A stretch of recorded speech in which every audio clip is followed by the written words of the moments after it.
Now the book of Luke, kitabu cha Luka, different from the book of Matthew.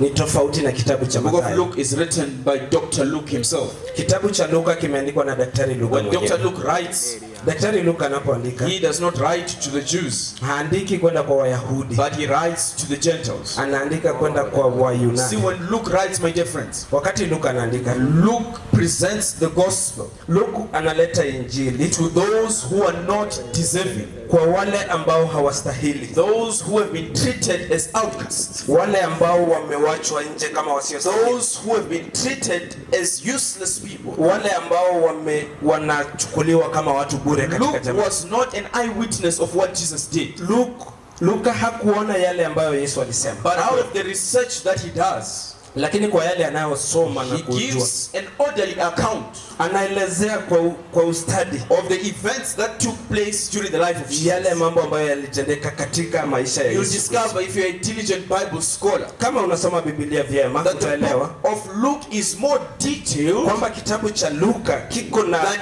any other gospel that we find. kuliko kitabu kingine chochote. It is in the book of Luke where the story of Jesus is explained to the latter. Ni katika kitabu cha Luka ambayo hadithi ya Yesu imeelezwa Because kwenda Luke mbele. gathered information from many people, Kwa sababu Luka alikusanya, and out of the research that he does, na kutoka kwa yale aliyosoma he na compiles two books, anaweka pamoja vitabu viwili, the book of Luke and the book of Acts. kitabu cha Luka na kitabu cha Now, Matendo. by the time we reach Luke chapter number 15, Mpaka wakati tunapofika Luka, Luke chapter number 15, a very interesting chapter. Luka 15 ni kitabu ambacho ni cha You will muhimu. understand, my dear friends, Mtaelewa ndugu zangu that in that chapter, kwamba katika kitabu hicho everything is lost. Are you with me? kila kitu kimepotea. Tuko pamoja? Everything in that chapter is lost. Kila kitu katika chapter hii Beginning kimepotea. from the lost coin. Kuanzia pesa ile It iliyopotea. was lost in the house. Ilikuwa imepotea ndani ya nyumba. Lost in the presence of the owner. Imepotea mahali ambapo mwenyewe Allow me to yuko. say to you, my dear friends, Niruhusu niwaambie ndugu that zangu we have lost coins among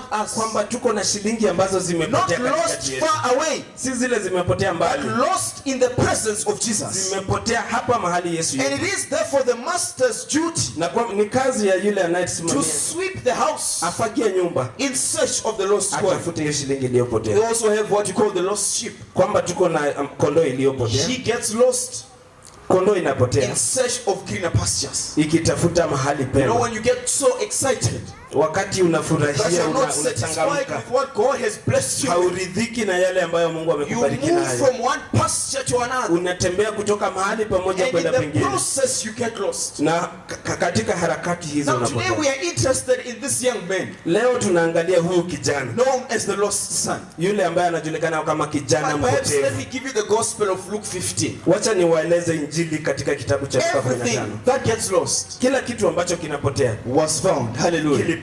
And that is the Hallelujah. gospel that we find in this chapter. Na hiyo ndiyo injili tunayopata katika That kitabu. nothing remains lost forever. Hakuna kitu ambacho kinapatikana There was kimepotea milele. hope for the lost coin. Kulikuwa na There was hope for the lost kulikuwa coin. na hope for ile shilingi ambayo ilipotea. There was hope for the lost sheep.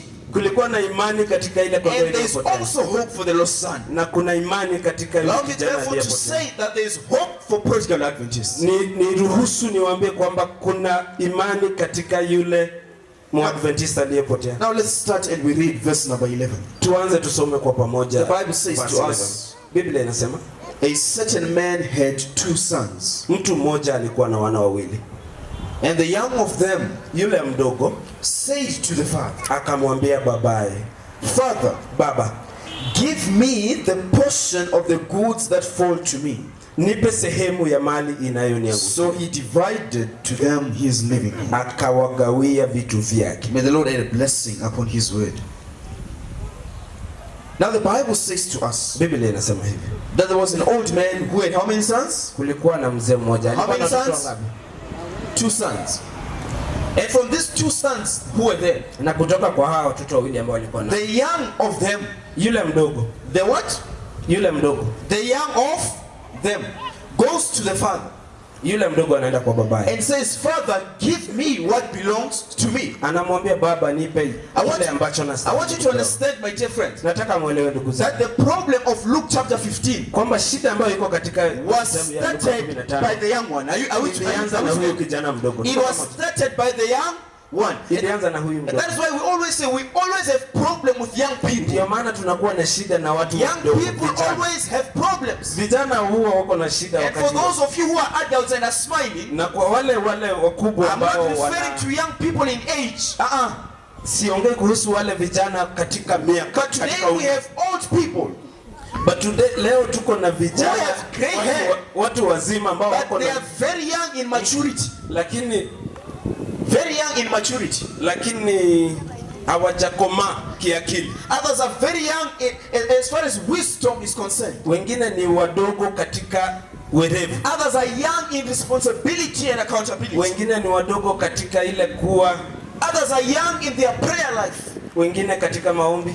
Others are young in their Bible study life. Wengine katika kusoma Biblia. We have a problem of church members who are young. Tuko na shida ya watu ambao wanakuja Ever since you were born again through the waters, kutoka ulipobatizwa, you have not grown into a mature Christian. haujakuwa ukue mtu mzima. You are still as young as you came. Bado wewe ni mchanga jinsi ambavyo You are ulikuja. still on the same level. Bado uko katika ile hali So we uliyokuwa. have a problem with young people. Kwa hivyo tuko na shida na watu wachanga. And this young man goes to the father. Na huyu kijana mdogo anaenda kwa And he baba. says, Father, Anamwambia baba, give me. nipatie. Give me. Nipatie. See, my dear friends, the son was not in the position of negotiating. Kijana hakuwa na haki yoyote. He was not suggesting. Hakuwa anatoa kama maombi. Neither was he asking. Hata hakuwa naomba. In English we say, Katika Kiingereza he tunasema, gave what we call an imperative command. Are you with me? Alitoa amri. Now, an imperative command is a command that demands immediate action. Amri ni ile ambayo mtu anaitisha kitu wakati ule ule. He was not saying, please man, can you, he was saying, anaomba na anapembeleza. In other words, anasema nipatie. I'm not asking you. Siombi. I'm demanding what belongs to me. Nasema lazima unipatie kile ambacho ni I want you to note how arrogant the son Nataka is. muone jinsi ambavyo kiburi ambacho huyu kijana alikuwa. And how aggressive he is. Na jinsi ambavyo alikuja. He is so rude. Ako na madharau. He is so aggressive. Anakuja na kulazimisha. Because he wants something, Kwa sababu anataka kitu that he knows he's not supposed to get. lakini anajua si haki yake. Now you see, my dear friends, according to culture, Ndugu zangu, kulingana na mila zetu, even now, of course, hata sasa Chiroza Senior has some property. baba yake Chiroza Senior, I can't go and demand what belongs to Chiroza Senior when he's still alive. hawezi enda akaitisha yale mali ambayo baba I have to yake wait for him to die, and then that's when I claim what is mine. lazima ngoje afe ndipo aombe ile But ambayo. this young man, you know what this young man was saying? Kijana alifanya nini? It's like, I wish you were dead. Anasema laiti ungekuwa As a umekufa. matter of fact, your death is delayed. Actually umekaa sana, And umeishi sana, because unafaa kuwa your umekufa. death is delayed, for me, I can't wait for you to die. No, No, just siwezi give me, ngoja ukufe. just Nipatie give mali me yangu. what belongs to me. Nipatie mali yangu ile. I want you to understand how heartless this son is. Nataka muelewe roho ya huyu kijana. He's so heartless to the father that brought him up. Huyu kijana hakuwa na utu kwa baba yake Sin in itself, sin in itself, Dhambi it is very defensive. Are we together? Dhambi iko na hali ya kujitetea. Everyone say defensive. Defensive.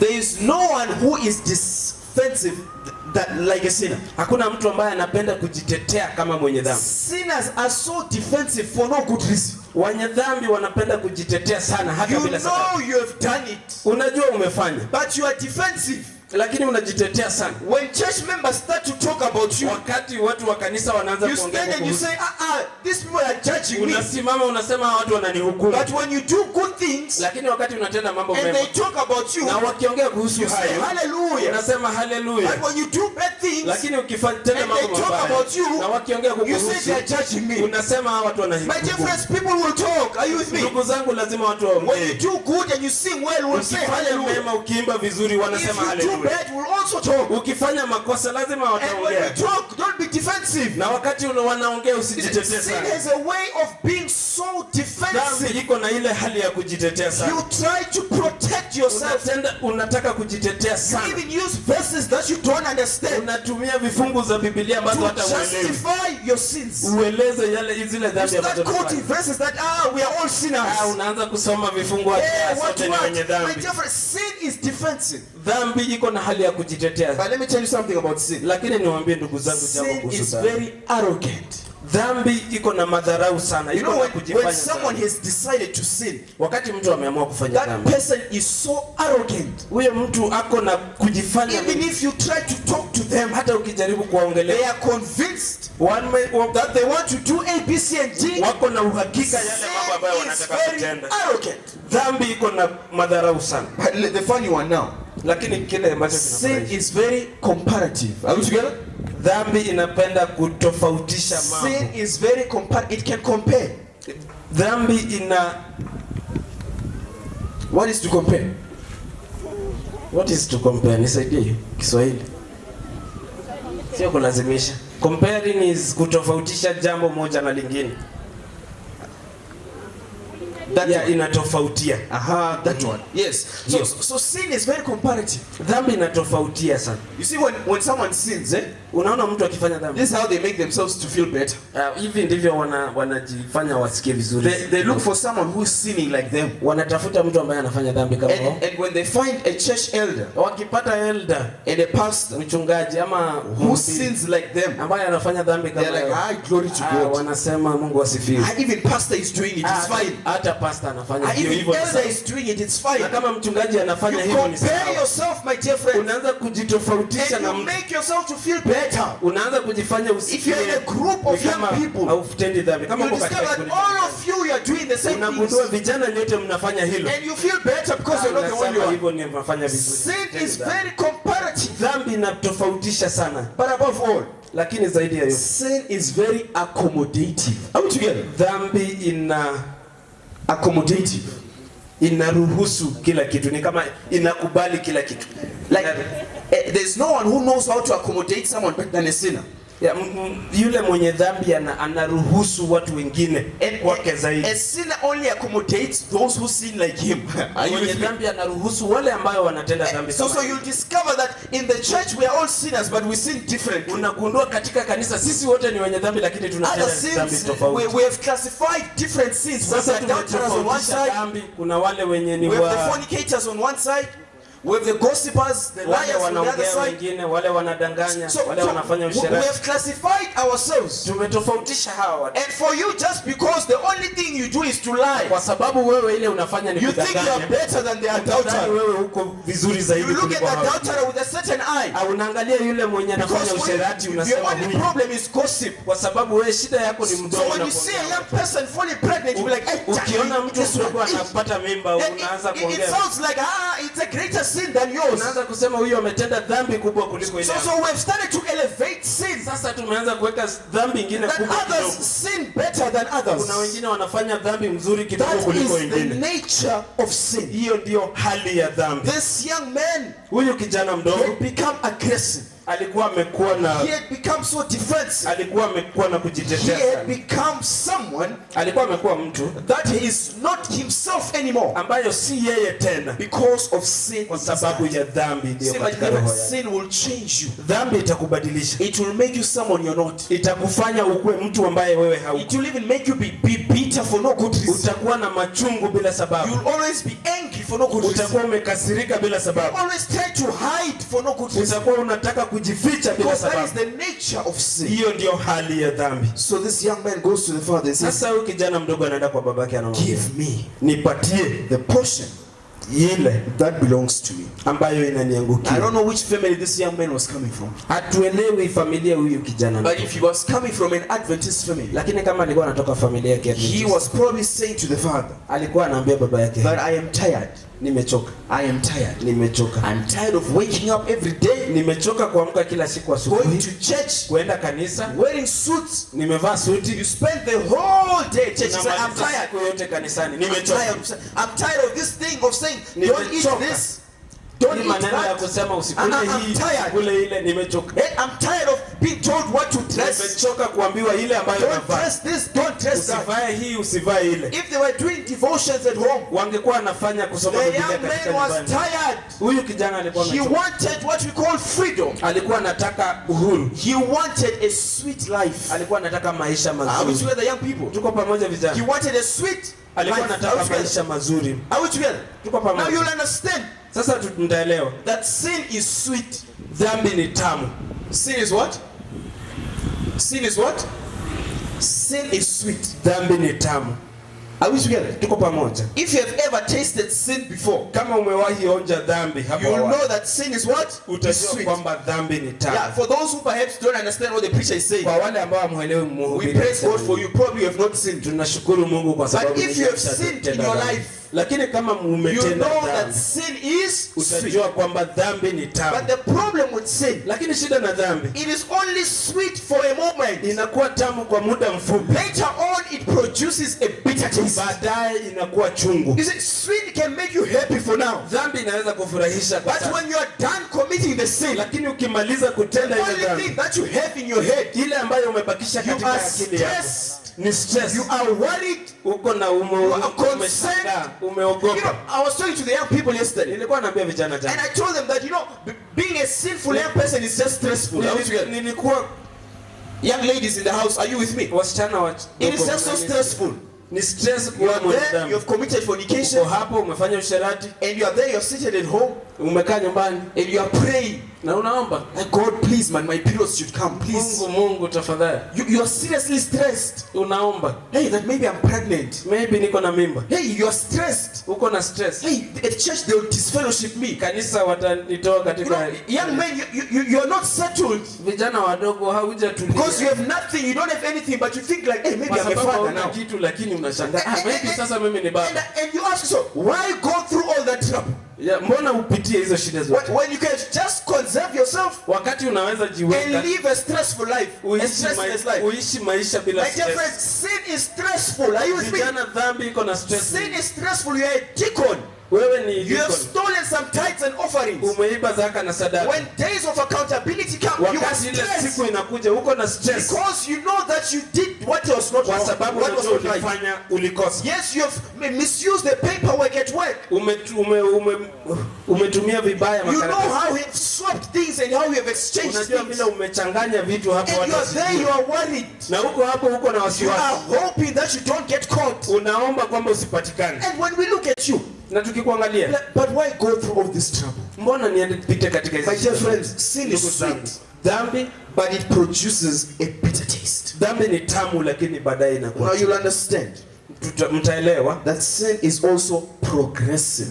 dhambi iko na hali ya kusonga mbele, kuongezeka. It starts small, Inaanza ikiwa kidogo, but it grows. inapanda, inaongeza, It grows inakuwa up until it destroys you. mpaka inakumaliza. And one thing you should know, Na jambo moja mnafaa you will kujua, never get satisfied with sin. hautatosheka na dhambi. Are we together, my dear friends? Tuko pamoja ndugu No zangu. matter how many times you sin, you will never reach a Hata point like, ukifanya dhambi mara mingi, I have sinned enough. No. hautafika mahali unasema Because sasa nimetosheka. sin has a way of always making you to crave for it. Dhambi iko na hali ya kukufanya But you uhitaji will never zaidi, get satisfied by lakini it. hautatosheka. That is why today we have problem Ndio maana leo tuko na shida with politicians who have stolen and stolen money. na wanasiasa ambao We wameiba na have kuiba. business people who have stolen and stolen money. Tuko na marais wameiba na kuiba, But it is not enough for them. lakini haiwatoshi. They still want to steal. Wanaiba ile unaiba, They still want more money. bado wanataka kuiba Ask zaidi. yourself, what's the problem with this Sasa person? unashangaa shida ya And huyu he's so rich, he has si everything. yako na mali yako na My kila dear kitu. friends, sin cannot be satisfied. Ndugu, dhambi And haiwezi that is the kutosheka, unfortunate part of it. na hiyo ndio jambo baya That kuliko this young man wants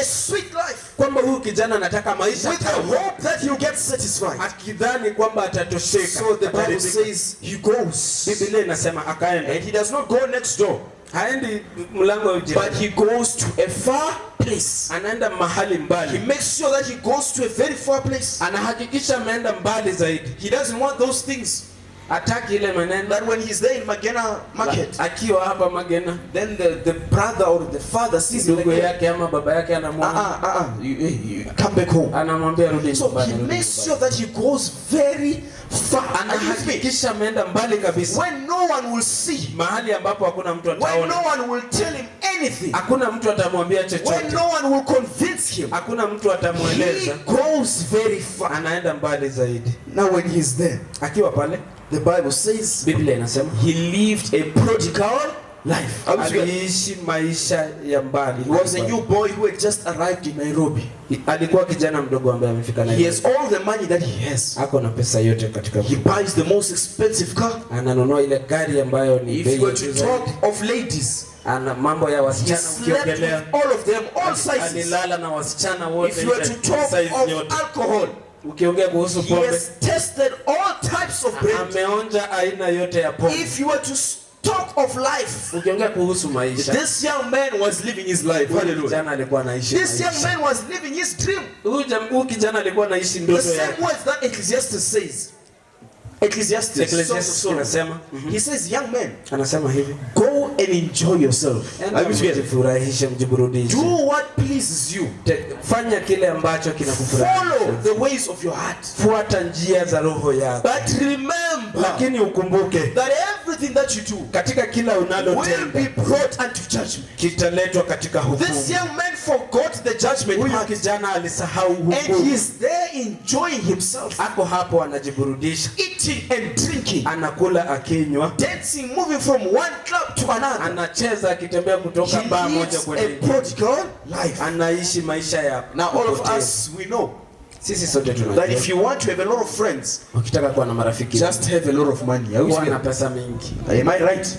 Niko sawa. When you have a lot of money, ukiwa na pesa mingi, you will have even unnecessary friends. Utakuwa na marafiki hata wale hauhitaji. So this young man had a lot of friends. So huyu kijana alikuwa na marafiki wengi hata. Because no, they were just there for the money. Walikuwa pale kwa sababu ya zile pesa. He would buy drinks for them. Angewanunulia pombe. He would do everything for them. Angefanya kila kitu kwao. But the painful part, jambo chungu ni hili. Verse 14.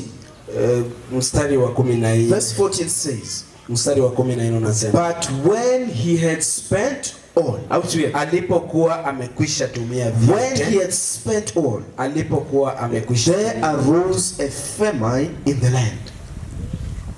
Now I want you to note what's happening here. Nataka muelewe kile kinachoendelea hapa. The young man is enjoying himself. Huyu kijana anajifurahisha. He is having fun. Are we together? Anafurahia. He is living his life. He's in the moment. Maisha yake. The Bible says after he had spent all, Biblia inasema alipotumia famine came into the land. Njaa kuu iliingia. Now I want you to imagine what's happening. Nataka mujaribu kuangalia. It's as if famine is a human being. Unaweza dhani njaa ni mtu. Famine is as if it's a human being and it's observing this young man. Unaelewa ni kama njaa ni mtu na anatazama. So famine would come each and every morning. Sasa njaa ingekuja kila siku. And it will check. Na ingeangalia, does he still have some money? Kijana bado ako na pesa. All right, this is not yet time for me to come. Sio wakati yake. And he will check the next day. Jana anakuja kesho. Does he still have some Kenyan shillings? Kijana bado ako na. Oh, he has some. Let me not come. But the Bible says when he had spent all, Biblia inasema alipokuwa ametumia zote, everything was done. Wakati vyote vilikuwa, that is when famine arrives into the party. Njaa inafika. And when famine comes, my dear friends, na njaa inapokuja ndugu zangu, he has nothing. Hana kitu. He has nothing to do. He has spent all. Hana kitu, ametumia. All his friends disappear. Marafiki wakapotea. All his friends go to their places. Marafiki wakarudi makwao. He is there, he is left alone. Anabaki hapo peke. And the only job that he could find, ile kazi ambayo amefanya, was to take care of pigs. Ni kuchunga nguruwe. Now my dear friend, ndugu zangu, the prodigal son, huyo kijana mpotevu, finds himself in a very critical situation. Anajipata katika shida kubwa kwa sababu of sin, ya dhambi. And when sin was done with him, na wakati dhambi ilimalizana naye, sin left him in a pigsty. Dhambi ikamwacha katika sin left him in a pigsty. Dhambi ikamwacha katika hali kuu. I want to say to you, my dear friends, ndugu zangu, that the devil will embarrass you one day. Shetani atakuletea aibu. Are we together? Tuko pamoja. For those of us who love dancing with the devil, kwa wale tunapenda kucheza na shetani, you like playing around with the devil. Tunacheza hapo na shetani. You have survived up to now, you have not been caught. Umeishi mpaka sasa, umetoboa, haujapata. The devil will embarrass you one day. Shetani atakuletea aibu siku moja. Shetani atakuuza. You see what the devil does? Shetani anafanya hivi. He takes you, anakuchukua, and he uses you. Anakutumia. He makes you feel happy. Anakufanya But when he is done with you, lakini akimalizana na he wewe dumps you like a dog. anakutupa kama See, young ladies, if you are not careful, wasichana wadogo kama when the devil is done with you, shetani he akikuacha will leave you pregnant. atakuacha ukiwa na When mimba. the devil is done with you, Shetani akiwachana na he will wewe leave you with HIV and AIDS. atakuacha na ukimwi. When the devil is done with you, Shetani akimalizana you na will wewe end up in prison. utamalizia When jela. the devil is done with you, Shetani akimalizana na others wewe end up in death and they die in wengine the sins. wanamalizia My dear wamekufa. friends, the devil is not our friend. Ndugu, shetani si rafiki He yetu, will take advantage of us. atatutumia. But when he is done with you, Lakini akimalizana na he sisi will dump you into a pigsty. atatutupa And vibaya. this is the unfortunate part of it. Na hii ndio jambo baya. That yes, sin is sweet. Ndio dhambi ni. But after you have enjoyed the sweetness, Lakini baada ya like a kujifurahisha sugar cane that you have chewed, kama mua ambao the umetafuna, devil will spit you out. shetani See, atakutema the nje. devil will never swallow you out. Shetani hawezi He kumeza. will take all the sweetness that you have Atachukua ile utamu and he ambayo will uko nayo. enjoy it for a moment. Utajifurahisha kwa muda But when mdogo. he is done with you, Lakini wakati he amemalizana will na wewe spit you out. atakutema And nje. that's what I want you today, my dear friends. Ndio hiyo nataka kuwaonya leo That the ndugu zangu. devil is not our friend. Shetani sio rafiki yetu. In as much as some of the things that he gives us are nice, Hata kama yale mambo but amanatupatia the mengine ni devil mazuri, is not your friend. lakini shetani si rafiki He yetu. will embarrass you one day, Atakuletea aibu, and you find yourself in a pigsty. utajipata katika pale You see, mahali the nguruwe devil wanaishi. has standards. Shetani yako na standards He zake. has standards. Are we together? Ako na standards He zake. does not go for useless people. Haendei wale watu ambao ni bure. He goes for the best. Anaendea wale wazuri zaidi. He goes for the best of the best. Anatafuta wale wazuri zaidi ya See, wazuri. there are some people who are just the worst. Kuna watu ambao wao ni That even the devil is not. The devil is not even hata interested in you. shetani hana haja na wao. Then for you, you are a special case. Kwa hivyo wewe ni If the devil is not interested in you, hata guys, shetani hana haja na wewe. but the devil has standards. Lakini shetani yako na He standards. looks for young people with strength. Anatafuta vijana wadogo ambao Young wako na people nguvu. who are wise. Vijana wadogo ambao wako na Young people akili. who are beautiful and handsome. Wale wako wameumbwa He vizuri. looks for the adults in the church Anatafuta wale watu who wazima. are still holding on to the old time Wale religion. ambao wanaangalia He yale mambo looks ya for zamani. men of skill, Anatafuta wanaume ambao wana men of brilliance, ujuaji, wale ambao ni werevu, and he takes advantage of na them. hao ndio wanatumia. He uses them. Anawatumia. Then when he's done, Na akimaliza he throws you away. anakutupa. Prodigal Adventists. Wale Waadventista I want to wapo. say and speak to my church today Nataka nieleze kanisa yangu that leo. we have prodigal Adventists. Tuko na Waadventista Being wapotevu. prodigal simply means being wasteful. Wa- Wasteful. Wale ambao wanaharibu vitu.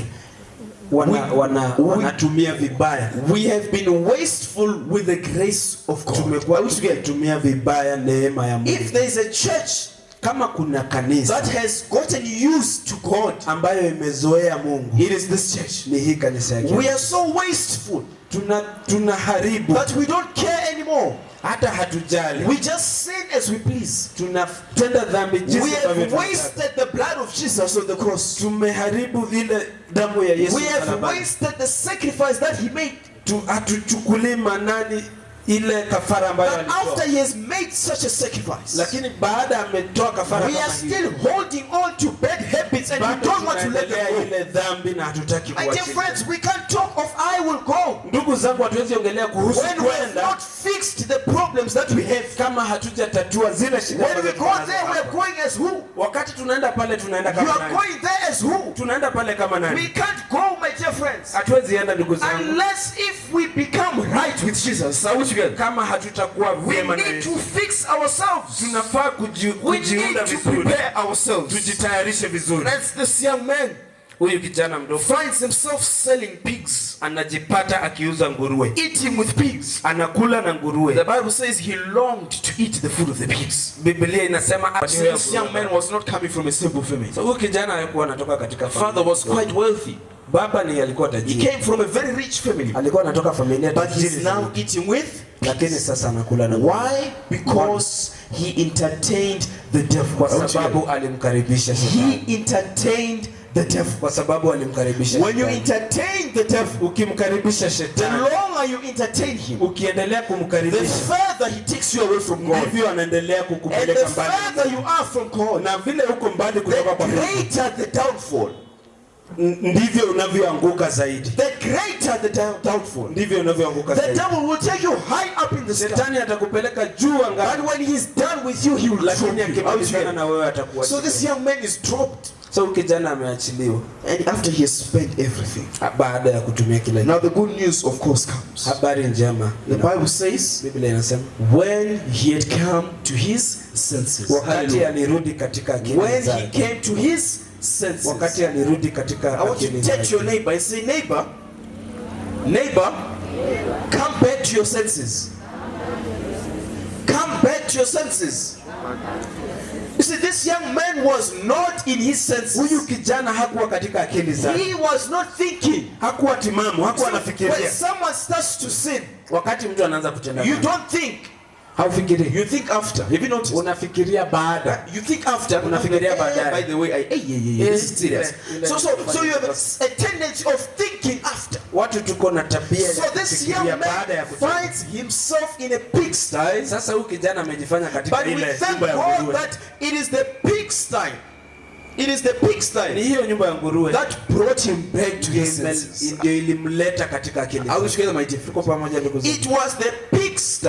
Ni hiyo nyumba ya nguruwe. Hapo mahali nguruwe wanaishi. That made him to remember who God was. Ndio ilimfanya akakumbuka Mungu ni nani. You know, God wants to save all of us. Mungu anataka kutuokoa sote. And I just want to warn you my dear friends. Nataka kuwaonya ndugu zangu. That if you continue and persist in your sins, ukiendelea katika dhambi zako, God will throw you in a pigsty. Mungu atakutupa katika nyumba ya nguruwe. God will throw you in a pigsty. Mungu atakutupa katika ile nyumba ya nguruwe. So that he can save you from your own self. Ndio baadaye ataweza kukuokoa. If it was not for the pigsty, this young man would not have sio ile nyumba ya nguruwe. Huyu kijana angeomba msamaha. Well, when he was in a pigsty. Lakini huyu kijana alifikiria vizuri wakati yako katika nyumba. Now when someone is in a pigsty, wakati mtu wako katika ile mahali nguruwe wanakaa, how do you tell them that they are in a pigsty? Unawaambia aje kwamba wako katika nyumba ya nguruwe? How do you tell them? Unawaambia aje? When someone is there smelling like pig, how do you tell them? Mtu wako pale ananuka kama nguruwe. Is there a better way of telling them? Kuna vile vizuri unaweza eleza huyu mtu. Is there a better way of telling someone that man you are smelling like a pig? Kuna njia nzuri unaweza ambia mtu unanuka kama nguruwe. Is there a better way? Kuna njia nzuri. Is it there? Iko. Now let me talk to you who get offended when the church disciplines you. Wacha niwaambie nyinyi ambao mnakasirika kanisa ikiwapatia. When you are found in sin and we tell you are sinning, there is no better way for us to tell you that you are in a pigsty. Katika dhambi hakuna njia nzuri tunaweza kuambia kwamba you want us to tell you that you are in Mombasa and you are swimming or you are in a pigsty. Tukwambia huko Mombasa unaogelea. You are in a pigsty. Na unanuka kama nguruwe. It is as dirty as it is. Nyumba ya nguruwe ni chafu. There is no better way for us to tell you. Hakuna njia nzuri tunaweza kuambia. We just have to tell you that hey, you are smelling like a pig. Lazima tukwambie unanuka kama nguruwe. And that is the only way we can do it. Na hiyo ndio njia pekee yake tunaweza fanya. Then some of you start getting offended. Wengine wenu mnaanza kukasirika. The pastor is judging me. Mbona pastor ananihukumu? Hi the elder, hi. Mbona mchungaji? They are holier than thou. Mbona wanajifanya ni kama wao ni Wakristo kuliko wengine? How best do you want us to tell you that you are? Sasa unataka tukwambie aje kwamba you also make the job easy for us. Tell us what to say. Pia tufanyie sisi kazi rahisi. If you are smelling like a pig, we can't tell you that you are smelling like perfume. Sasa tutakwambia aje unanuka kama perfume. So this young man was in a pigsty. Sasa huyu kijana alikuwa katika makazi ya nguruwe. He had to embrace. Na lazima angekubali. Akubali. The fact ile that he was in a pigsty.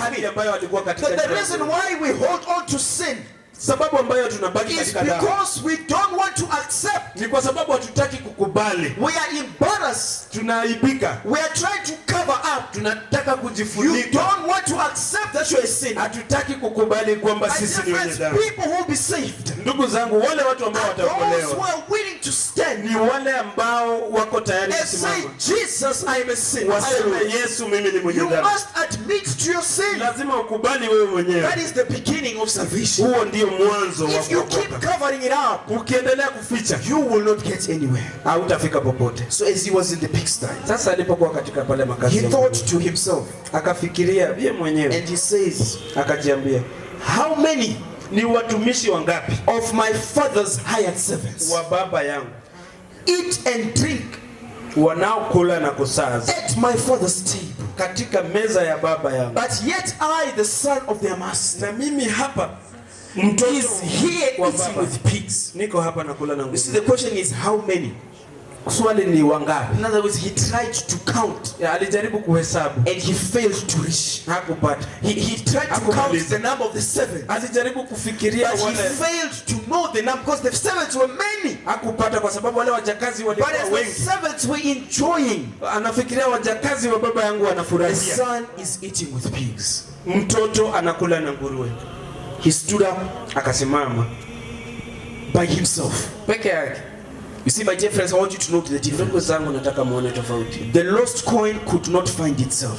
Ile shilingi ambayo ilipotea haingeweza kujipata. The lost sheep could not find itself. Yule kondoo aliyepotea hangejipata. But the lost son, lakini kijana, had to find himself. Angejiokoa yeye. See, my dear friends, there are people that need to be found. Kuna watu ambao wanahitaji kupatikana. Sometimes you look at someone who is sinning. Unaangalia mtu ambaye anatenda dhambi. And you think, what's wrong with him? You must just repent. Fikiria huyu mbona anafanya dhambi. My dear friends, there are people who are like the lost coin. Kuna watu ambao wako kama in the church of God, they can't find themselves. Katika nyumba ya Mungu na hawezi kujipata wenyewe. Lazima tuwapate. There are people, kuna watu who don't know the way back home. Hawajui ile njia ya kurudi nyumbani. The lost sheep, ona huyu kondoo aliyepotea, did not know its way back home. Hakuwa anajua jinsi ambavyo it wanted to get home. Alitaka kurudi nyumbani, but he didn't know how to get home. Lakini hakujua njia ya kurudi nyumbani. But the lost son, lakini huyu kijana mpotevu, knew his way home. Alijua njia yake. There are very few people who are like the lost son. Kuna watu wachache ambao ni kama who have the ability to redeem themselves, ambao wanajua jinsi ambavyo watajiokoa. That is why I always say, my dear friends, ndio maana nasema kila siku, we need each other in this church. Tunahitajiana katika hii kanisa. One another. Tunahitajiana katika hii kanisa. To overcome sin. Ndipo tuweze kumshinda shetani. We can't survive when we are separated. Hatuwezi kuishi kama tuko kando kando. There are people that need to be prayed for. Kuna watu wanahitaji kuombewa. There are people that need to be held by the hand. Kuna watu wanafaa kushikwa mikono. There are people that need to be supported. Kuna watu wanafaa kusaidiwa. There are people who are weak spiritually. Kuna watu ambao kiroho wako chini kidogo. The only thing they need from you, na ile wanahitaji kutoka kwako, of encouragement, ni maneno yale ambayo yanatia moyo, save them. Are you yale maneno ambayo yatawaokoa. So the young man goes back home. Sasa huyu kijana anarudi. And the good news is that when he arrives at home, na anapofika nyumbani, the father was waiting for him. Baba alikuwa anamngoja. I want to talk to someone today. Nataka kuongea na wewe. Perhaps you have gone too far away from home. Pengine umetembea mbali zaidi na nyumbani. Nakwambia, it is never too late. Hujachelewa. Maybe you have gone too far away from God's presence. Pengine umeenda mbali sana kutoka kwa When you look at yourself, ukijiangalia, you see a chief of sinners. Unaona mwenye dhambi mkuu. When you look at yourself, ukijiangalia, when you look at your past, ukiangalia yale ambayo ni awali, that you are the worst of the worst. Unaona ni kama wewe ndio mwenye dhambi mbaya zaidi. I have the gospel for you today. Ndugu zangu, niko na injili. There is hope for all of you. Hallelujah. Kuna imani kwa. There is hope for each and every sinner. Kuna imani katika wale decides to come back to the Father. Mwenye anaamua kurudi. The good news, when you come to God, habari njema He will not ask you where you have been. Hata kuuliza unatoka. He will not ask you what you were doing. Hata kuuliza ulikuwa. He will not ask you what you were thinking. Hata kuuliza ulikuwa. He will not ask you what you did with the money. Hata kuuliza ulifanyia pesa. He will not ask you what you did with the blessing. Hata kuuliza ulifanyia nini. The Father will just embrace you. Yule baba atakuvuta. The way you are.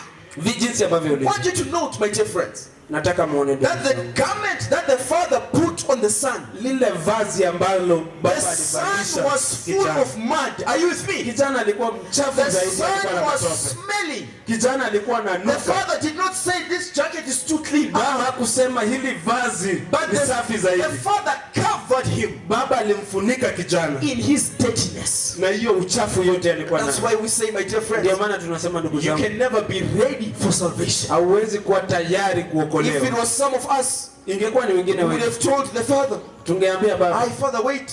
Baba ngoja. Let me go and take a bath. Wacha niende nioge. Let me wash myself." Nijioshe kwa. My dear friends, when it comes to salvation, inapokuja katika kuokolewa, there is no time for washing yourself. Are we together? Hakuna wakati wa kujiosha. kujiosha. The only thing you have to do, lile jambo unalofanya, is to accept, ni kukubali and embrace, ukubali the righteousness of Jesus. The righteousness of Jesus. Ule ukamilifu wa Mungu. So as we close, tunapokamilisha, we want to make a call to someone today. Nataka kuwaomba siku ya leo. Someone who is saying that I'm tired of sin. Kuna mtu ambaye anasema amechoka na dhambi. I'm tired of being arrogant. Nimechoka kuwa na kujifanya na madharau. I'm tired of being defensive. Nimechoka kujitetea. I'm tired of always looking at people who are judging me. Nimechoka kuona ni kama watu wananihukumu. And today you want to forsake your sins. Leo unataka kuacha dhambi zako. Whatever sin that you are sitting. Dhambi zozote ambazo umekalia. You want to forsake your sin. Unataka kuacha dhambi. And you want to be washed by the blood of Jesus. Unataka kuoshwa na damu ya Yesu. I want you to take a bold stand as we pray for. Nataka usimame tukuombe. If you are a sinner in need of grace. Kama wewe ni mwenye dhambi unahitaji. Say, dear Father, have mercy on me. Unasema Mungu nionee huruma. I've gone too far away from you. Baba, nimepotea mbali kutoka kwako. I want to come back home. Lakini nataka kurudi nyumbani. We want to pray for you. Tunataka kukuombea. You know yourself. Unajijua.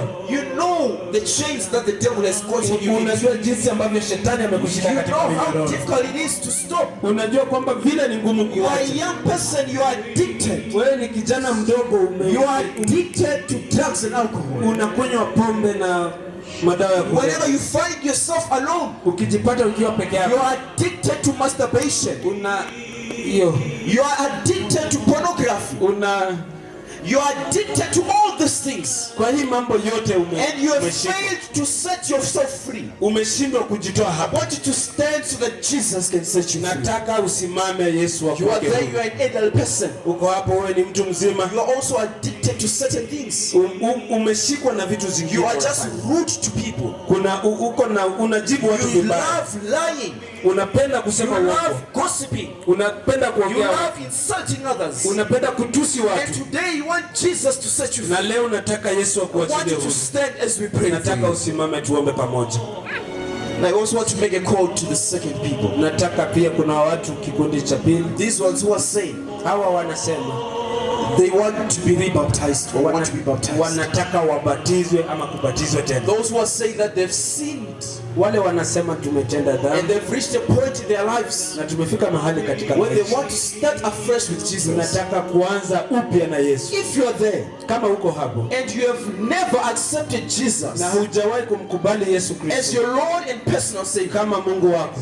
If you are there, kama uko hapo, and you have never been baptized, na haujawahi kubatizwa, I want you to take a bold walk for Jesus and come up. Naomba usonge hapa mbele. If you are there and you know yourself, kama uko hapo na unajua that yes, Jesus is able to save you. Na Yesu anaweza kukuokoa. But you want to be born again, lakini unataka kubatizwa. We already have those who came yesterday. Tuko na wale ambao walikuja jana. We already have those who came yesterday. Tuko na wale walikuja jana. But perhaps you did not come yesterday. Lakini pengine haukuja jana. Maybe you remained behind. Pengine ulibaki nyuma. We want to give you the opportunity. Tunataka kukupatia to accept Jesus as your Lord and personal Savior. Umkubali Yesu kama Mungu na Mwokozi wako. And be baptized in the waters of baptism. Na ubatizwe katika maji ya ubatizo. If you are there, kama uko hapo, I want you to take a bold walk. Na kuomba usonge mbele. Up front. Usiogope, songa mbele. As we sing this song. Tunapoimba wimbo huu. Don't be afraid. Usiogope. Ashame the devil. Muaibishe shetani. God is calling you today. Mungu anakuita leo. If you have never been baptized, kama haujawahi kubatizwa, today you want to be baptized. Leo unataka kubatizwa. I want you to take a bold walk for Jesus. Nataka usonge mbele kwa imani. Come up front. Uje hapa mbele. And ashame the devil. Na umuaibishe yule mwovu. As we sing this song. Tunapoimba wimbo huu.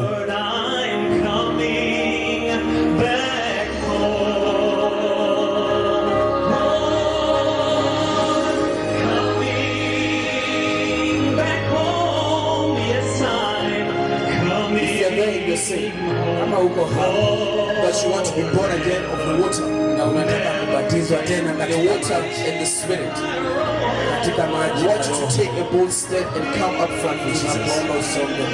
There are those who made that commitment yesterday. Kuna wale ambao mliamua. We also want you to come up front. Tunaomba pia msonge mbele.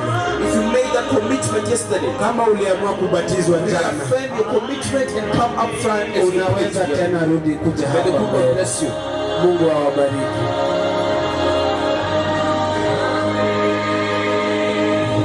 Kuna wale tulijitolea kubatizwa jana. Tunaweza kusonga mbele kwa pamoja. God bless you, my sister. Mungu akubariki dada. God bless you.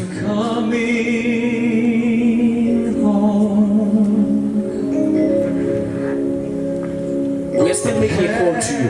bado tunaomba. We're still making a call to you. Bado tunakuomba. These friends who are coming up front, ama rafiki ambao wanakuja mbele, they've decided to come back home. Wameamua kuja nyumbani.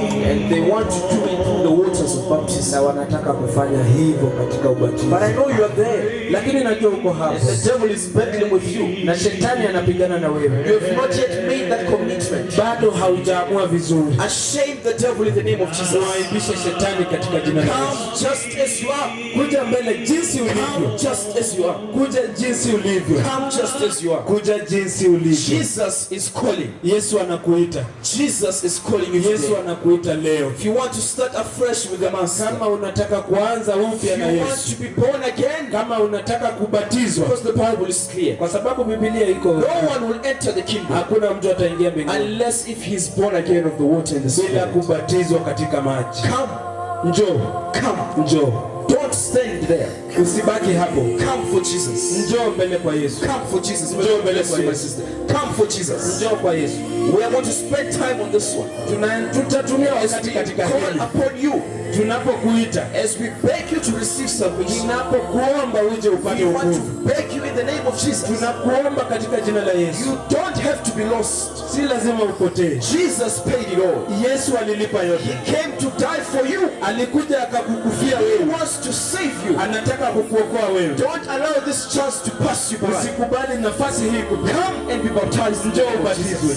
Come as you are. Njoo jinsi ulivyo. Give your life to the Master. Toa maisha yako kwa Yesu. Bless you, my sister. Hallelujah. Bariki dada yangu. Yes, I know there's still someone. Najua bado kuna mtu. There's still someone. Kuna watu bado. There is still someone. Kuna mtu bado. Come as you are. Njoo jinsi ulivyo. Don't allow the devil to win. Usimruhusu shetani. He is a defeated enemy, my dear. Ashashindwa. Shetani ameshindwa. He is a defeated enemy. Shetani ni adui ambaye ameshindwa tayari. The devil will use you. Shetani atakutumia, misuse you, akutumie vibaya, and dump you, akutupe. Don't hold on to that sin. Usishikilie huyo shetani. Give your life to Jesus. Peana maisha yako kwa Yesu. If you're there and you're saying, kama uko hapo na unasema, you want to be baptized, unataka kubatizwa. Perhaps you want to be rebaptized. Pengine unataka kubatizwa tena mara ya pili. Far away and you want to be rebaptized. Come. Pengine ulibatizwa mara ya kwanza umepotea mbali na Yesu. Are ready for you. Maji yako tayari kwako. Come back home. Njoo nyumbani. Come back home. Njoo nyumbani. May God bless you, my beloved sister. Dada yangu, Mungu akubariki. Come back home. Njoo nyumbani. Jesus is calling. Yesu anakuita. Jesus is calling. Yesu anakuita. Forsake your sins. Wacha dhambi. Say no to your old past. Kataa yale ambayo ni ya awali. Say no to your old life. Ile maisha yako ya awali wachana nayo. Give your life to Jesus. Toa maisha yako kwa Yesu. Jesus is calling. Yesu anakuita. Is there still someone? Bado kuna mtu. Is there still someone? Kuna mtu bado amebaki. Hallelujah. Karibu dada yangu. People are coming for Jesus. Watu wanakuja kwa Yesu. Don't be left behind. Usibaki nyuma. Make a commitment for the Master. Amua kuja kwa Yesu. I know you're still there. I know you're still there. Yesu. Najua bado uko. I am talking to you. Naongea na wewe. I am taking this time for you. Nachukua huu wakati kwako. I am taking this time for you. Nachukua huu wakati kwako. Perhaps pengine you don't have the strength to walk up front. Hauna nguvu za kutembea. I want you to raise your hand. Nataka uinue tu mkono. And someone will bring you up front. Na mtu atakuleta mbele. If you're there and you're struggling to walk, kama uko pale uko na shida ya kutembea, just raise your hand. Inua tu mkono. Someone will bring you up front. Mtu atakuchukua kuleta mbele. Give your life to Jesus. Toa maisha yako kwa Yesu. Give your life to Jesus. Toa maisha yako kwa Yesu. Is there someone? Bado kuna mtu. Is there someone? Kuna mtu bado. Who is saying, mwenye anasema, in this camp meeting, katika makambi haya I want to start afresh. Nataka kuanza upya na Yesu. We came here for you. Tulikuja hapa kwa sababu ya Jesus sent us here for you. Yesu alikutuma hapa kwa. Don't allow this opportunity to pass you. Usiruhusu nafasi hii kupite. We are about to pray. Tuko karibu kuomba. We are about to pray. Tuko karibu kuomba. We are about to pray. Tuko karibu kuomba. We don't want to close you behind. Hatutaki tukufungie nyuma. The Spirit is wrestling with you. Roho inapigana na wewe. Make a commitment for Jesus. Jitoe kwa Yesu. Give your life to Jesus. Toa maisha yako kwa Yesu. Give your life to Jesus. Toa maisha yako kwa Yesu. We are about to pray. Tuko karibu kuomba. Is there still someone? Bado kuna mtu amebaki. Is there still someone? Kuna mtu amebaki who wants to surrender his or her life to Jesus. God bless you. Kutoa. Is there still someone? Asante. Kuna mtu bado amebaki. Is there still someone? Is this the mtu someone? bado amembaki. Jesus is in the business of saving souls. Yesu ako katika kazi ya He's in kusaidia the roho. business of giving you a new life. Ako katika kazi ya He kukupatia wants maisha to mapya. renew you. Anataka He wants to restore you. anataka kukurudisha You hali know ambayo you are broken. tunajua You have umevunjika. gone far away from the Master. Umetembea mbali na Yesu. You have done things which are despicable. Umefanya vitu ambavyo ni vibaya You zaidi. want to surrender your life to Jesus. Unataka kutoa maisha yako kwa Is Yesu. there still someone? Bado kuna mtu amebaki. Is there still someone? We are about to pray. Bado kuna mtu amebaki. We are about to pray. Is Bado there still kuna mtu someone? amebaki. Raise your hand wherever you are. Someone will come for you. Is there still someone? Kuna mtu amebaki. Is there still someone? We are about to pray. Tunataka kuomba. Let's close our eyes. Tufunge macho. Let's bow our heads as we close our eyes. Father God, in the name of Jesus, we want to thank you once again. The prodigal son lost it all because he was arrogant and because the devil deceived him. There are many of us whom the devil has deceived.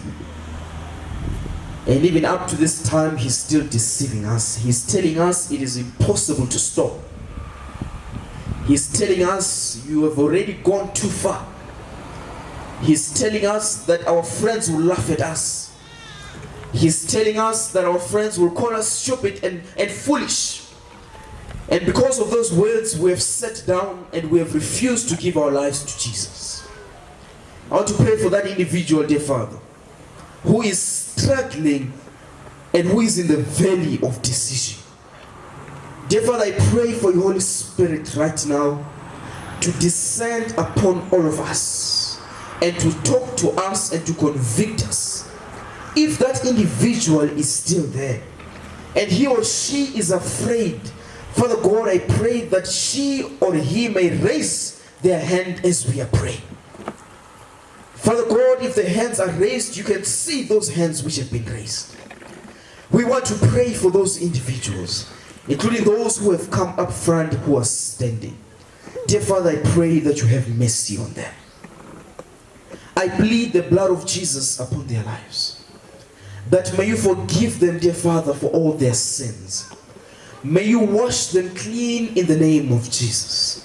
May you write their names in the book of life. And as they start afresh with you, may you bless them, dear Father, with your power and empower them to be able to do what is right. Some of them were baptized when they were so young. They didn't know what they were doing. Others were peer-pressured. They just did things for the sake of doing them. Now they are taking a firm decision. And they know and they understand what they're getting themselves into. Dear Father, I pray that enable those people to make a decision for you. May you bless your church, those who are standing. We are all struggling with a particular sin. We all have a particular problem.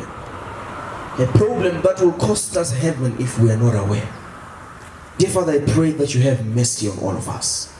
There are people who have stood up, dear Father, taking a bold stand, and they're saying they want to forsake all their sins, give them victory in the name of Jesus. Enable them, dear Father, to become new creatures. Help them to have better attitudes. Help them to have better behaviors. Help them to have better words. And help them, dear Father, to stop whatever sin that they're committing. Dear God, we thank you for Jesus. And we thank you for the blood that was shed on the cross for all of us. May you bless us as we approach the end of this camp meeting. And continue to be with us, dear Father. Even those who are yet to give their lives to Jesus, dear Father, please be with them, protect them, and help them to surrender their lives to Jesus. All this we pray, believing and thanking you in the blessed name of our Lord and Savior Jesus Christ. Amen. May the good Lord bless you.